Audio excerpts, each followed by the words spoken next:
بسم الله الرحمن الرحيم. السلام عليكم ورحمة الله وبركاته. الحمد لله رب العالمين، وأفضل الصلاة وأتم التسليم على سيد المرسلين نبينا محمد وعلى آله وصحبه أجمعين. أما بعد، jamaah salat maghrib yang dimuliakan oleh Allah Subhanahu wa taala, alhamdulillah, segala puja dan puji syukur senantiasa kita persembahkan hanya kepada Allah Subhanahu wa taala atas segala nikmat yang Allah berikan kepada kita. Di antara nikmat yang patut disyukuri adalah nikmat bisa berkata alhamdulillah. Jadi alhamdulillah sendiri nikmat. Makanya sebagian ulama ada yang mengatakan alhamdulillahi tsumma alhamdulillah. Alhamdulillah yang kedua di antara maksudnya adalah bersyukur karena bisa berucap alhamdulillah yang pertama. Mungkin kita tidak pernah meresapi, atau mungkin sebagian dari kita tidak menyadari kalau rupanya tidak semua orang itu sadar untuk mengucapkan alhamdulillah. Dianggap itu berlalu begitu saja. Rupanya itu nikmat yang enggak Allah kasih ke semua orang. Allah hanya ingin dipuji oleh orang-orang pilihan saja. Alhamdulillah, segala puji bagi Allah Subhanahu wa ta'ala. Salawat beriring salam tercurahkan kepada junjungan Nabi kita baginda Muhammad sallallahu alaihi wasallam. Semoga kita semua kelak bisa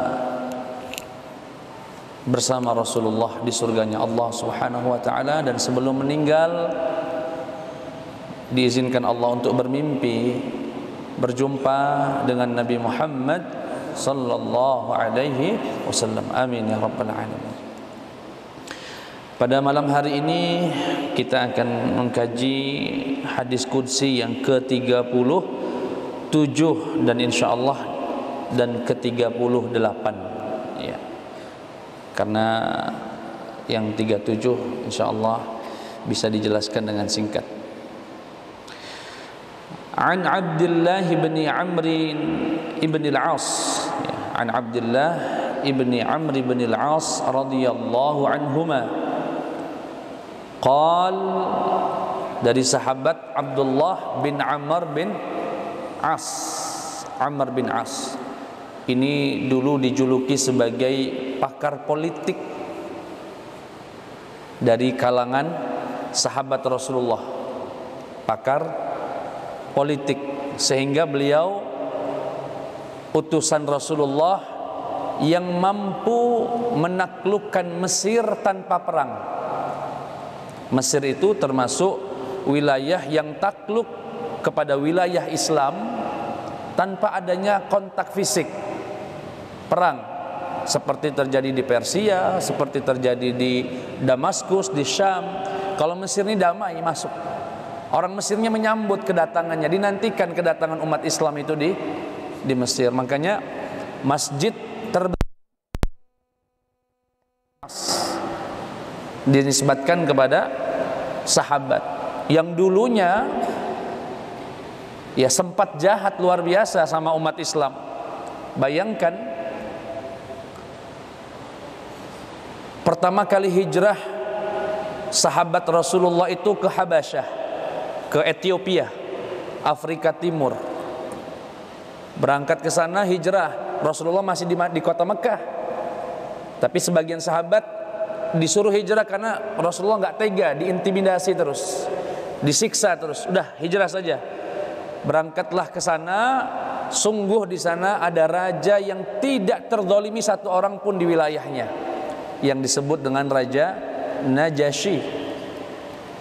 Ya, fihi malikun la yuzlamu 'indahu ahad. Di sana ada raja, kata Rasulullah, yang tidak ada orang terzalimi satu orang pun di negerinya. Berangkatlah ke sana. Berangkatlah rombongan ini dipimpin oleh Ja'far bin Abi Thalib, sepupunya Rasulullah sallallahu alaihi wasallam. Berangkat ke sana. Keberangkatan para sahabat ini diketahui oleh orang musyrikin Mekah. Wah, bahaya nanti kalau mereka bisa mempengaruhi Raja Najasyi dan sebagainya, mereka akan makin kuat. Ya sudah, siapa yang kira-kira bisa meyakini Raja Najasyi agar sahabat-sahabat Rasulullah ini diusir dari negeri Habasyah. Dulu namanya Habasyah, hari ini disebut Ethiopia. Siapa kira-kira yang mampu bernegosiasi, berdiplomasi dengan Raja Najasyi biar ngusir umat Islam yang di sana? Berangkat jauh-jauh ke Afrika sana dari Saudi, pengen ngusir umat Islam aja. Siapa yang dipilih? Amr bin As. Karena dianggap orang yang pandai berpolitik, mampu meyakinkan rajanya, sehingga dengan itu diharapkan mampu mengusir umat Islam dari Habasyah. Walaupun alhamdulillah sesuai dengan janji Rasulullah, raja itu adalah raja yang tidak akan menzalimi siapapun. Dan alhamdulillah pada akhirnya masuk Islam. Raja Najasyi yang sebelumnya beragamakan Nasrani. Siapa nama sahabatnya tadi? Amr bin. Namun kemudian menjadi orang paling berjasa di antara umat Islam. Melalui tangan dingin beliau, Mesir ditaklukkan. Makanya kalau berfikir, diamati, sahabat-sahabat Rasulullah itu hampir semuanya orang yang jahat dulunya, tapi menjadi orang yang derajatnya paling dekat dengan para nabi. Artinya apa? Hari ini bisa jadi kita punya kenalan preman nomor 1 di Tangga Buntung ini. Mungkin premannya orang Palembang lah. Maka jangan pernah benci sosoknya, benci perilakunya, nggak suka dengan sikapnya, akhlaknya. Tapi orangnya jangan. Kita nggak tahu, bisa jadi Allah pilih dia menjadi orang yang paling berjasa buat Islam. Jasanya mungkin melebihi kita yang sudah baik sejak lama ini. Dan itu bisa dicontoh dari para sahabat. Umar hampir membunuh Rasulullah. Amr bin As ingin mengusir sahabat dari Habasyah. Khalid bin Walid yang kemudian mendapatkan gelar Saifullah, pedangnya Allah, adalah orang pemimpin perang pada perang Uhud melawan Rasulullah, yang gigi Rasulullah sampai tanggal, darah Rasulullah sampai menetes. Siapa? Khalid bin Walid. Tapi di kemudian hari, hati di tangan Allah berubah galau, menjadi orang-orang yang paling berjasa. Ya, yang sudah baik alhamdulillah istiqamah, bersyukur alhamdulillah. Yang belum baik kita jangan rendahkan mereka, tapi kita ajak, jangan diejek, diajak, dirangkul, jangan dipukul, dibawa pelan-pelan. Insya Allah mereka akan menjadi orang-orang baik semua, insya Allah. Amin ya rabbal alamin. Siapa nama sahabatnya? Amr bin As, atau lebih tepatnya Abdullah bin Amr bin As, itu nama lengkapnya. Baik, apa kata beliau? Sallaina ma'a Rasulillah sallallahu alaihi wasallam al-maghriba.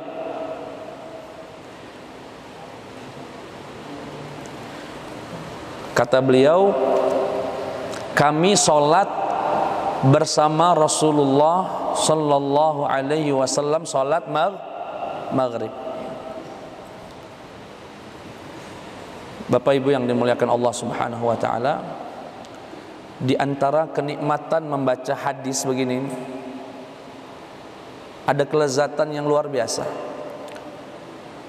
Di antaranya yang membuat saya, mungkin bapak-bapak juga begitu, nikmat baca hadis itu, kalau kita sadar dan meresapi bahwasanya huruf per huruf yang sedang kita baca itu dulu keluar dari lisannya Rasulullah sallallahu alaihi, dan sekarang Allah izinkan untuk melalui lisan kita. Wahyu ini suci turun dari Allah kepada baginda Muhammad melalui lisan para sahabat ke sahabat berikutnya, ke tabi'in, dan alhamdulillah sampai ke hari ini 1400 tahun yang lalu terjaga lafalnya.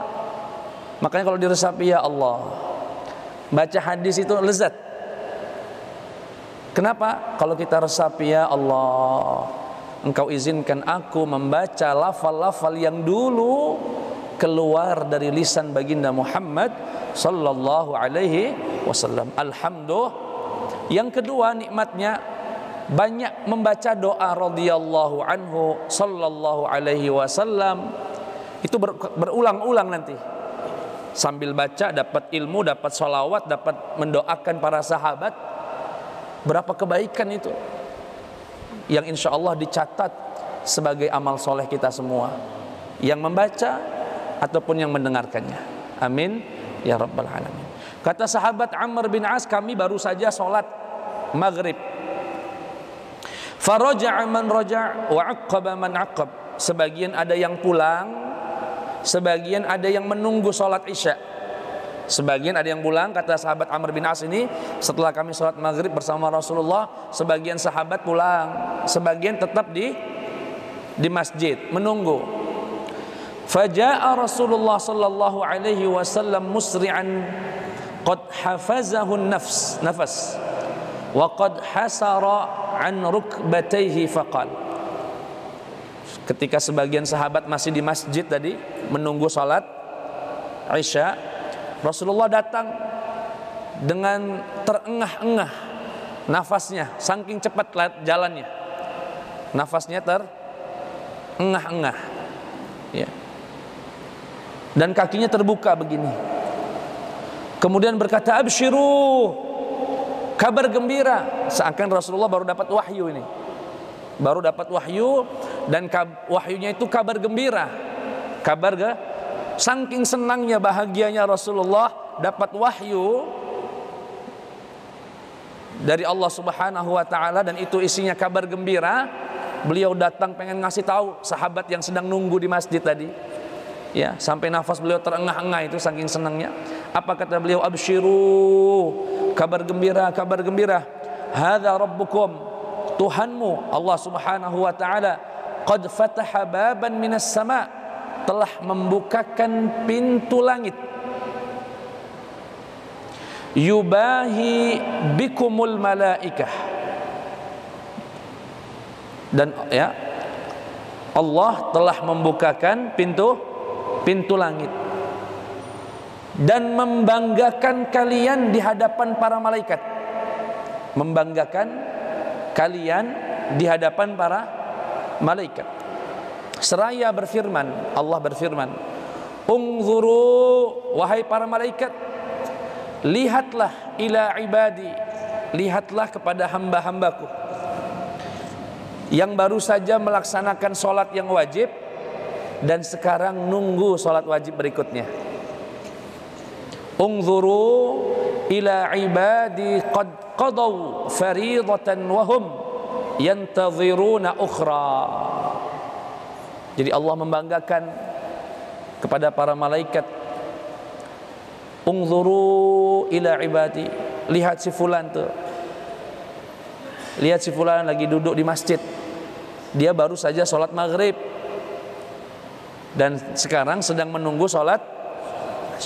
Artinya sekarang ini kita ini sadar atau tidak sedang dibanggakan oleh Allah Subhanahu wa taala di hadapan para malaikat. Alhamdulillah. Alhamdulillah. Berapa banyak orang yang sampai hari ini mungkin belum mendapatkan hidayah.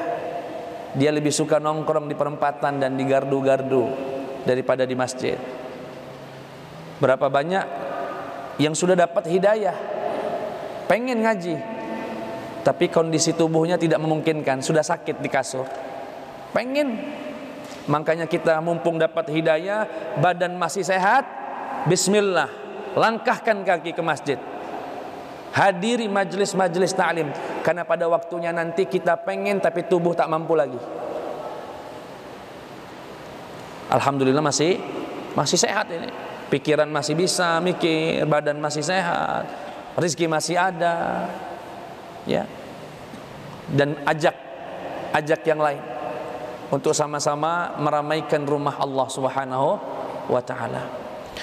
Hadis ini seperti yang sudah kami sampaikan pada minggu lalu, ya. Di antara menunjukkan suatu amalan, yaitu amalan menunggu sholat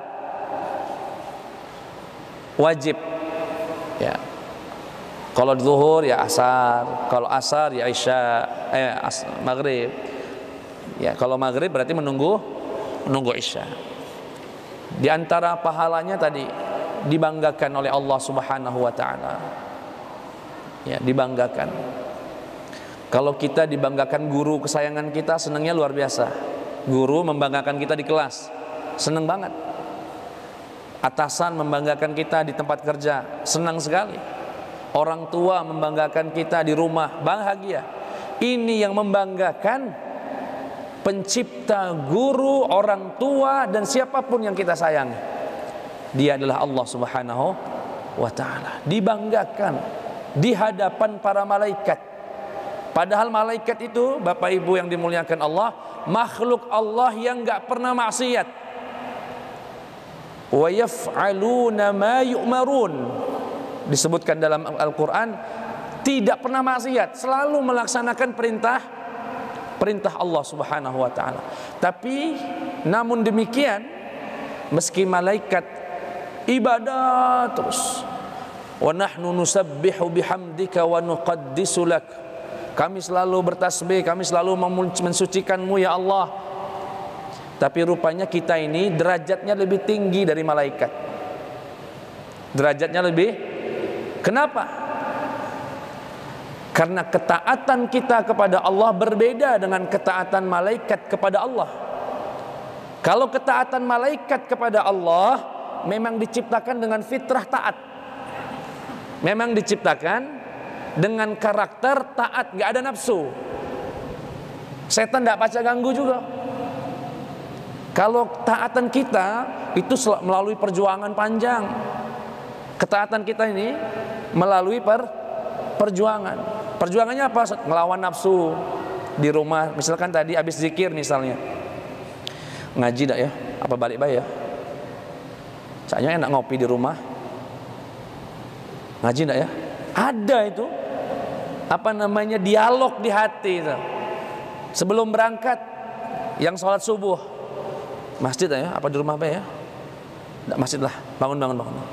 Ada perjuangan di sana melawan nafsu, dan itu perjuangan satu sama orang lain berbeda-beda derajatnya. Ada yang berat baru mampu mengalahkannya. Artinya apa? Ketaatan kita kepada Allah adalah buah perjuangan kita melawan nafsu, melawan setan, melawan godaan apapun. Sehingga wajar jika kemudian ketaatan kita jauh lebih tinggi derajatnya daripada ketaatan para malaikat. Tetapi sebaliknya, manusia ini pacak lebih sadis dari iblis, bisa lebih jahat dari hewan. Ulaika kal an'ami bal hum adall. Kata Allah, mereka manusia itu yang dikasih hati, tidak pakai untuk berfikir, dikasih mata, tidak bisa untuk melihat ayat-ayat Allah dan sebagainya, itu bagaikan hewan, bahkan lebih sesat dari hewan. Ulaika, mereka, kal an'am, bagaikan binatang. Bal hum, bahkan mereka adall, lebih sesat. Jadi manusia ini manusia yang unik, makhluk yang unik. Bisa ketakwaannya, derajatnya melebihi malaikat, tapi kalau sudah jahat bisa lebih dari iblis. Kadang-kadang iblis belajar dengan kita. Boleh juga ini jadi guru kita. Na'udzubillahi min. Dan tinggal kita yang milih. Fa'alhamaha fujuraha wa taqwaha. Qad aflaha man zakkaha wa qad khaba man dassaha. Allah telah menunjukkan fujur, keburukan, wa taqwaha, atau jalur takwa. Fa'alhamaha fujuraha wa taqwaha. Qad aflah man zakkaha. Bahagia dan sukseslah orang yang mampu mensucikan diri, mengambil jalur takwa. Wa qad khaba man dassaha. Dan rugi, celakalah orang yang mengambil jalur fujur, jalur keburukan, menghinakan dirinya dengan maksiat kepada Allah Subhanahu wa taala. Bapak Ibu yang dimuliakan Allah Subhanahu wa taala, di sini ya, salah satu amalan yang sangat dianjurkan adalah menunggu minimal antara maghrib sampai isya. Minimal lagi untuk kita nih hari Senin dan hari Rabu. Hari Senin dan hari Rabu ngaji sambil ngaji. Kalau pacak tiap hari alhamdulillah. Tapi kalau tidak, minimal hari Senin dan hari istiqamah. Ini nikmat. Pegang, jangan lepas. Kadang nggak balik lagi kalau lepas. Hati-hati kalau lepas, belum tentu Allah ngasih lagi. Mumpung kita dikasih sehat, dikasih nikmat hidayah, pegang, gigit dengan geraham. Jangan lepas. Banyak orang di kuburan sana yang minta hidup lagi, nak hadir majelis, tapi nggak bisa. Sudah selesai urusannya, tinggal mempertanggung jawabkan. Alhamdulillah. Alhamdulillah. Bapak Ibu yang dimuliakan oleh Allah Subhanahu wa taala. Dan hadis yang kami bacakan pada minggu lalu saya bacakan ulang dalam riwayat Imam Bukhari. Ya, dikatakan bahwasanya Rasulullah sallallahu alaihi wasallam bersabda, "Al-malaikatu tusalli ala ahadikum ma dama fi musallah." Malaikat senantiasa bersolawat kepada salah satu di antara kalian selama dia berada di masjidnya, di musallanya. Malam yuhdits, selama dia belum hadas. Selama dia belum hadas. Apa yang didoakan oleh malaikat? Allahumma ighfir lahu, Allahumma arhamhu, la yazalu ahadukum fi salatin ma damatis salatu tahbisuhu, la yamna'uhu an yanqaliba ay yarji'a ila ahlihi illa as-salah. Malaikat berkata, Allahumma ighfir lahu, ya Allah, ampunkan Kak Usman, ya Allah, diampunkan. Allahumma arhamhu, ya Allah, Kak Lekat, maafkan dia ya Allah, rahmati dia ya Allah. Yang di majlis galau-galau yang di sini, maafkan ya Allah. Malaikat ini sedang baca nih, Allahumma ighfir lahu, Allahumma arhamhu, Allahumma ighfir lahu, Allahumma arhamhu. Senantiasa selama kita di masjid menunggu salat dan tidak batal wudu. Alhamdulillah. Oh, nikmatnya luar biasa. Nikmatnya luar biasa. Dan dalam mazhab Imam Hanafi dikatakan, ya, beliau memakruhkan mengucapkan salam dengan orang yang lagi duduk menunggu sholat. Jadi kalau kita lagi duduk nunggu sholat, yang datang itu dimakruhkan mengucap salam dalam mazhab Imam. Kenapa? Karena dalam hadis ini dikatakan orang yang sedang menanti sholat itu seperti sholat. Orang yang sedang menunggu sholat itu dihukumi seperti orang sedang sholat. Dan orang yang sedang sholat gak boleh disalami. Orang lagi sholat, Assalamualaikum, itu ngagain namanya. Gak boleh. Itu versi, tapi ya versi madhab Hanafi. Baik, Bapak Ibu yang dimuliakan Allah Subhanahu wa taala, saya pikir alhamdulillah, satu hal yang pengen kami tekankan, mungkin di antara kita sudah biasa menunggu waktu maghrib sampai isya. Sudah biasa melakukan itu. Nah, yang kami harapkan dari hadis ini tidak sekedar biasa, tapi menjadi luar biasa. Lebih bisa meresapi, ya Allah, nikmat sekali, amin, amin. Malaikat lagi, Allahumma ighfir lahu, Allahumma arhamhu. Pak, doa kita ini mungkin tidak mustajab, tapi kalau doa malaikat, kalau doa kita ini mungkin tidak diterima Allah, nggak makbul dengan banyak alasan dan kesalahan yang kita lakukan. Tapi kalau doa malaikat, yang nggak pernah maksiat sama Allah, mustajab. Itu artinya apa? Luar biasa sekali orang yang hadir majelis ta'lim ini menunggu waktu Isya dan resapi itu. Hadiah dari hadis yang sedang kita pelajari hari ini adalah lebih merasakan nikmatnya duduk menanti salat Isya. Sekali lagi alhamdulillah. Yang berikutnya hadis yang ke-38 ya, 38. An Abi Darda wa Abi Dzarr radhiyallahu anhuma an Rasulillah sallallahu alaihi wasallam anillahi azza wa jalla annahu qala.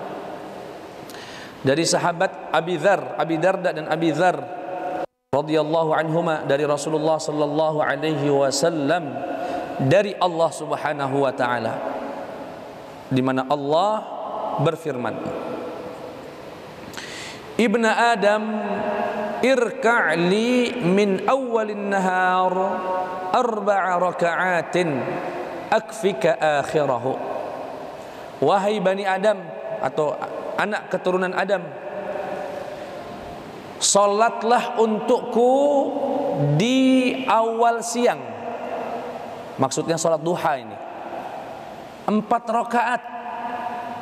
Niscaya akan kujaga engkau sampai hari, 1 hari, sampai hari itu berlalu, sampai ujung hari. Ya bena Adam, salatlah untukku berapa rakaat? 4 rakaat. Min awalin nahar, ya, diawali dari awal siang, 4 rakaat. Akfika akhirahu, pasti akan kujaga kalian sampai penghujung hari. Oh, ini janji Allah ini Pak. Yang sholat duha 4 rakaat setiap harinya, ya, maka Allah akan jamin penjagaannya selalu menyertainya sampai penghujung hari. Pertanyaannya, kok hebat sekali Ustadz pahala sholat duha sampai sedemikian rupa?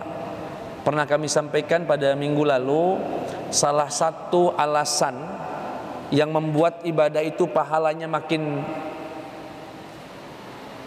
banyak, perhatikan, salah satu alasan yang menjadikan suatu amalan itu makin bernilai adalah ketika amalan itu waktunya di waktu banyak orang lalai. Waktu-waktu di banyak waktu yang biasanya orang lalai, tapi kita ibadah itu nilainya luar biasa. Contoh, sholat tahajud, kebanyakan orang jam segitu ngapain? Tidur. Kita bangun, ngambil wudhu. Maka kata Allah, yang semacam ini dalam syariat kita itu dilipat gandakan. Salat duha jam 8 sampai jam 9. Oh, ini sibuk-sibuknya orang ini. Yang di pasar sibuk-sibuknya, yang di kantor sibuk-sibuknya. Tapi dia sempatkan 4 rakaat untuk salat. Wajar nggak kalau pahalanya besar? Wajar. Artinya apa? Rupanya ketika manusia yang lain mampu tersibukkan dengan urusannya, ada hamba-hamba Allah yang mampu menyibukkan dirinya untuk Allah Subhanahu wa ta'ala, sehingga pahalanya berlipat ganda. Itulah terkait dengan salat duha. Bapak Ibu yang dimuliakan Allah Subhanahu wa ta'ala, sebetulnya nanti di bab salat di kajian fikih kita akan mengkaji tentang salat duha lebih mendalam. Namun demikian, agar bisa diamalkan pada hari ini, saya hanya akan baca sedikit saja ya, untuk melengkapi ilmu kita, biar besok pasca diamal ke insya Allah. Baik. Keutamaan salat duha, saya bacakan beberapa hadisnya. Yang pertama, man hafadha ala syuf'atid duha ghufirat lahu dhunubuhu wa in kanat mithla zabadil bahr. Hadis riwayat Imam Tirmizi dengan kedudukan hadisnya hasanun gharib. Apa itu? Barang siapa yang mampu menjaga salat duha walaupun 2 rakaat, maka Allah akan ampuni dosa-dosanya walaupun sebanyak buih di lautan. Sebanyak buih di lautan. Orang yang bisa istiqamah melaksanakan salat duha. Kemudian man sallat duha rak'ataini lam yuktab minal ghafilin. Barang siapa yang salat duha 2 rakaat saja tidak tercatat sebagai orang yang lalai. Tidak termasuk dari orang-orang yang lalai. Kemudian la yuhafidhu ala salatid duha illa awwab. Tidak ada yang mampu menjaga salat duha kecuali orang yang senang bertaubat dan kembali kepada Allah Subhanahu wa taala. Kemudian, dan ini yang cukup terkenal, yusbihu ala kulli sulama min ahadikum sadaqah wa amrun bil ma'ruf sadaqah wa nahyun 'anil munkari sadaqah wa yujzi'u 'an dzalika rak'atan yarka'uhuma ad-duha. Kata Rasulullah, ketika hari pagi setiap sendi dalam tubuh kita, ya, itu ada beban sedekah. Sendi itu yang mana? Nih, sendi 1, 2, 3, 4, 5, 6, begini 7, 8, ya. Pokoknya setiap sendi. Kata Rasulullah, jumlahnya 360. Bayangkan, itu disebutkan oleh Rasulullah sejak 1400 tahun yang lalu. Dan ilmu medis hari ini membuktikan itu nyata. Manusia memiliki 360 sendi dalam tubuhnya.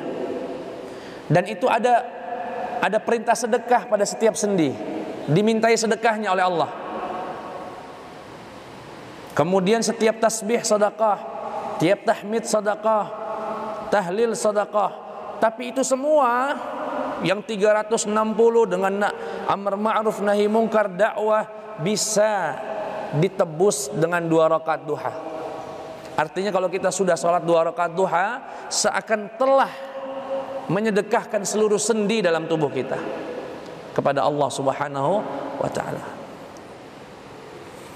Dan banyak lagi, ya, dan banyak lagi. Baik. Kapan Ustaz waktunya salat duha itu? Ketika matahari sudah setinggi tombak. Kalau hari ini dengan hitungan kita 15 menit dari syuruk. Syuruk, tunggu 15 menit atau 20 menit. Itulah yang disebut dengan sholat duha. Paling afdol kapan Ustaz? Waktu yang paling afdol ketika matahari makin panas, mulai panas, kurang lebih jam 9-an, jam 9, jam 10. Batas akhirnya kapan Ustaz? Kurang lebih 4 menit sebelum azan zuhur. 4 menit sebelum azan zuhur. Azan zuhur itu anggaplah jam 12. Berarti jam 11.55 atau jam 11.53 itu masih boleh. Itu batas akhir. Ustaz tahu dari mana 4 menit itu? Ketika matahari berada tepat di atas kepala itu, Pak. Kalau Bapak keluar nggak ada bayangan. Karena bayangannya itu persis di bawah tubuh kita. Itu nama waktunya matahari ketika di atas kepala kita, itu namanya waktu istiwa. Itu diharamkan sholat, nggak boleh sholat. Di antara waktu yang dilarang sholat namanya waktu istiwa. Apa itu? Waktu tatkala matahari tepat berada di porosnya. Ciri-cirinya apa? Kalau keluar naruh kayu, nggak ada bayangan yang kemana-mana, karena matahari tepat di atasnya. Geser sedikit ke arah jam 1, artinya jam 12 1 menit misalnya, atau 4 menit, itu namanya waktu zawal. Waktu yang dibahasakan Al-Quran dulukis syams, aqimis salata lidulukis syamsi ila ghasaqil laili wa qur'anal fajri inna qur'anal fajri kana mashhuda duluki syamsi. Begini nah matahari. Masuklah waktu sholat zuhur. Dan dalam perhitungan kita berarti ada 360 derajat matahari. Per 1 derajatnya 4 menit. Hitungan falaknya, ilmu falaknya, per 1 derajat itu 4 menit. Artinya sebelum waktu istiwa 4 menit masih belum masuk ke istiwa. Boleh untuk sholat. Paham kira-kira ya? Paling sedikit jumlah rakaatnya 2, paling banyak 8. Paling banyak 8 rakaat. Kecuali menurut Imam Ramli katanya 12. Ya ada khilaf. Bacaan yang dibaca boleh surat apa saja, tapi afdalnya rakaat pertama asy-syamsi wa duhaha. Rakaat keduanya wad-duha. Rakaat keduanya wad-duha. Atau surat Al-Kafirun dengan surat Al-Ikhlas. Qul huwallahu ahad. Caknya yang kedua ini rame laris. Al-Kafirun dan apa dia? Al-Ikhlas. Sampai sini kira-kira paham ya? Itu aturan singkat saja dari sholat duha. Cuma begini, pesan kami, kalau bapak yang hadir di sini merupakan pegawai di kantor pelayanan, artinya melayani orang, Samsat misalnya, BPJS, pajak, dokter, melayani pelayan lebih afdal dari sholat duha. Melayani orang yang datang minta buatkan KTP, minta buatkan kartu BPJS, minta buatkan SIM, minta buatkan STNK lebih afdal dari sholat duha. Jadi jangan sampai dengan alasan sholat duha membuat orang yang datang itu menanti-nanti kita. Itu yang disebut oleh Imam Ibnu Athaillah asyahwatul khafiyah, nafsu yang terselubung. Nafsu syahwat tapi nggak kelihatan. Syahwat apa Ustadz? Syahwat pengen sholat duha, tapi dia melalaikan kewajibannya melayani masyarakat. Sampai ada kadang-kadang baca Quran pula 4 rakaat, baca Quran pula, masuk ke kamar mandi pula kayak uang nunggu ngantri. Yang lebih afdal mana? Melayani. Karena itu wajib. Kalau dia PNS telah mengikrarkan dirinya sebagai abdi negara. Kalau dia karyawan telah ngambil kontrak. Kalau dia pegawai sewaan misalnya, disewa, dia sudah transaksi. Dan muslim kata Allah Subhanahu wa taala, ya ayyuhalladzina amanu aufu bil uqud. Hai orang-orang yang beriman, wajib kalian penuhi akad kalian, transaksi kalian, perjanjian kalian. Tapi tejingo ndak ada wong, sholat duha. Atau ada waktu istirahat, ngambil doh. Kalau di Mesir, di Al-Azhar, TU-nya, tata usahanya itu ada waktu istirahat setengah jam antara jam 9 sampai jam setengah 10 istirahatnya. Walaupun nggak sholat, nggak minum teh, tapi pacak ada yang sholat juga, ya ada yang sholat. Itu saja, semoga bisa diamalkan minimal 2 rakaat ya. Tapi jangan sampai jadi wajib, tetap sunnah. Ndak paca jangan dipaksa, bisa dijaga. Alhamdulillah. Itu saja. Kalau ada yang mau ditanyakan dipersilakan. Kali ini ada waktu cukup untuk tanya jawab. Silakan Pak.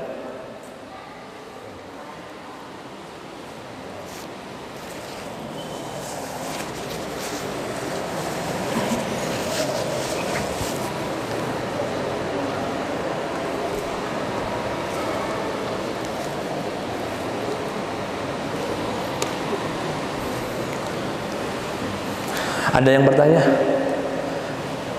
Dakate nanti kalau ustadznya lah salam, duduk, datang rame-rame, nanya. Ya silakan.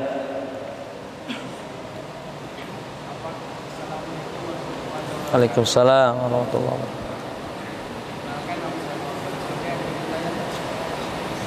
Apakah jika sholat duha itu disunahkan berjamaah atau bagaimana? Ya. Apakah sholat duha dianjurkan berjamaah atau tidak? Nanti di fikih sholat akan dijelaskan. Dan pernah kami sampaikan, sholat sunnah dilihat dari jamaah atau tidak berjamaah terbagi menjadi dua. Ada sholat yang sunnah, sholat sunnah yang dianjurkan berjamaah. Ada sholat sunnah yang tidak dianjurkan berjamaah. Tapi andai dilakukan secara berjamaah sah, cuma nggak afdal. Yang pertama yaitu sholat-sholat yang pelaksanaannya lebih baik berjamaah, afdalnya berjamaah, ada pahala tambahan. Apa saja? Ada 7. Ada tuh 7. Yang pertama sholat Idul Fitri, Idul Adha, itu sunnah dan sunnahnya jamaah. Idul Fitri, Idul Adha. Al-Kusuf wal Khusuf, gerhana bulan, gerhana matahari, sunnah, afdalnya berjamaah. Yang kelima sholat tarawih, sunnah, afdalnya berjamaah. Kalau sholat sendiri-sendiri boleh nggak usah? Boleh, tapi nggak afdal. Yang keenam sholat istisqa, minta hujan. Sholat minta hujan bagusnya berjamaah, sunnah, afdalnya udah berapa? 6. Yang ketujuh sholat witir, tapi khusus di bulan Ramadan. Kalau witir di luar bulan Ramadan afdalnya sendiri-sendiri, tapi khusus di bulan Ramadan witir afdalnya di bulan berjamaah. Sampai sini jelas Pak? Selain dari yang 7 afdalnya sendiri-sendiri. Duha sendiri-sendiri, tahajud sendiri-sendiri, istikharah sendiri-sendiri, hajat sendiri-sendiri, tahiyatul masjid, qabliyah, ba'diyah, duha, awabin, pokoknya galo-galo selain yang kami sebutkan tadi afdalnya Tapi Ustadz, kami ini nak ngajar santri, masih kami didik Ustadz biar pacak tahajud, jadi kami buat acara tahajud bersama. Boleh enggak? Boleh, tidak ada yang melarang. Kalau di pondok-pondok atau di sekolah-sekolah IT kan mau mendidik anak itu duhanya jamaah, tahajudnya jamaah, padahal secara teori tidak lebih afdal itu. Tapi untuk mendidik biar terbiasa. Ya, biar terbiasa. Saya kira itu yang bisa disampaikan. Ya, semoga ada manfaatnya, semoga bisa diamalkan, ya, dan istiqamah dalam menghadiri majelis ta'lim. Dan terus ajak terus, jangan masuk surga sendiri. Nggak enak juga sendirian di surga. Rame, seru. Ya dak? Insyaallah reunian kage Pak. Saya berdoa ya Allah, yang hadir di majelis ini reunian galau di surga nanti. Kalau ndak terjengok, misalnya nih, misal kayak jangan marah. Kak Lekat ini ndak terjengok, mana Luki Kak Lekat? Ustaz transit dia. Transit di mana? Sebelah sana. Ya Rab, Kak Lekat ya Allah. Dulu ngaji sebelah kami terus. Angkat ya Allah. Begitu. Nanti di surga, kata Sayyidina Hasan Basri, manusia itu akan reunian dengan kelompoknya masing-masing. Teman kantor sama teman kantornya, teman ngaji sama teman ngajinya. Berkumpul, begitu sudah di surga mulai saling lihat. Loh, si fulan mana ini yang biasa kelihatan? Nanya, ya Allah, fulan mana ini yang biasa hadir di majelis kami? Disampaikan kalau dia sedang transit di neraka. Ya Allah, tidak sempurna nikmat kami di surga sampai sahabat kami si fulan itu bersama kami di surga. Seketika Allah perintahkan malaikat jemput sahabatnya, karena ada sahabatnya di surga yang mau minta datang ke surga. Syafaat dari sahabat. Dan ini tafsir dalam surat Asy-Syu'ara, fama lana min syafi'in wala sadiqin hamim. Itu tafsir dari di mana orang-orang nanti di neraka menyesal, ya Allah, nyesel banget saya nggak punya teman baik dulunya yang bisa memberikan syafaat, memberikan syafaat. Termasuk saya nggak tahu surga apa neraka, nggak tahu. Mohon kalau tidak melihat saya di surga, sampaikan, ya Allah, Ustadz Bito itu yang ingatkan saya sholat duha, tolong tarik beliau ke surga. Insya Allah, syukur-syukur kita tidak saling mencari. Artinya lah sudah ada di, bukan di sama-sama di neraka, sama-sama di surga, ya. Tidak saling mencari rupanya. Nauzubillahi min dzalik. Ya Rabb, ya Rabb, ya Rabb. Insyaallah, makanya yayasan kami sahabat sampai surga. Insya. Itu saja, mohon maaf. Assalamualaikum warahmatullahi wabarakatuh.